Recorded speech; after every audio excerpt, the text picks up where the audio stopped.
On the 28th of February, the United States and Israel had launched strikes against Iran, triggering a war. Nearly 6 months on, Washington and Tehran remain locked in conflict. Talks are stalled and shipping through the Gulf remains severely disrupted.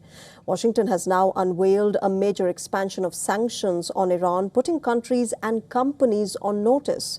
Do business with Tehran and risk U.S. penalties. The U.S. Treasury has sanctioned 60 individuals, entities and vessels. But it stopped short of targeting Chinese financial institutions suspected of facilitating Iran's oil trade. And that reveals Washington's central dilemma. How do you isolate Iran without triggering a wider confrontation or shocking the global economy? Washington has been walking a tightrope. We want to make clear here today that no one is above the reach of U.S. sanctions, that if they facilitate transactions and are part of the ecosystem that turns Iranian oil into money, into repression, they will be targeted. Tehran's response has been defiance, not concessions. Iranian Economy Minister Ali Madanizadeh has said that Tehran is fully prepared for the new measures and has its own economic tools to respond.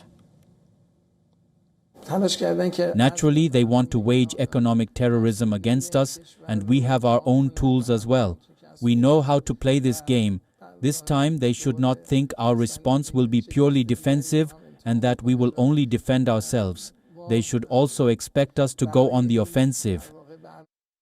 Iran's security establishment has delivered an even harder warning. Brigadier General Hossein Mohebi, a spokesperson for the Iranian Revolutionary Guards, warned of heavy strikes against American interests and energy choke points if Iranian infrastructure is targeted.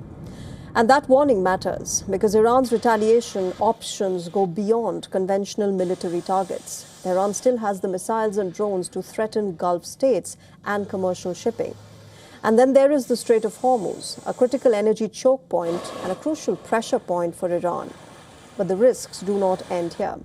They extend across the Red Sea, the Gulf, and the international shipping routes.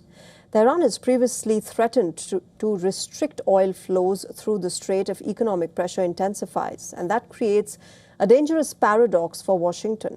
A sanctions campaign designed to crush Iran's economic capacity could, in the short term, trigger a shock to global energy markets.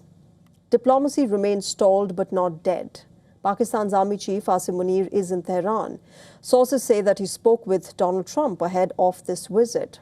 One source said that the United States has requested to use Pakistan's influence to bring Iran back to negotiations. Another key player, Oman, has been engaged as well, with its foreign minister also heading to Iran.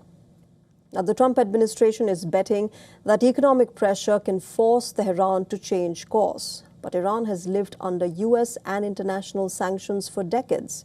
They have weakened the Iranian economy, fueled inflation, and restricted access to international finance.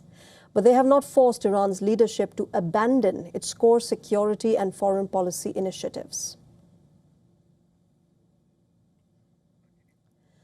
WION earlier spoke with Elijah J. Magnier, war correspondent and analyst who joined us from Paris. Listen into what he had to say. Started the war with the Israelis at the very beginning in February 2026 is because they thought this is going to be a promenade, to just go in and out for a few days, and then they destroy the Iranian leadership, and then they control the country, and that's it. It didn't happen as they have expected.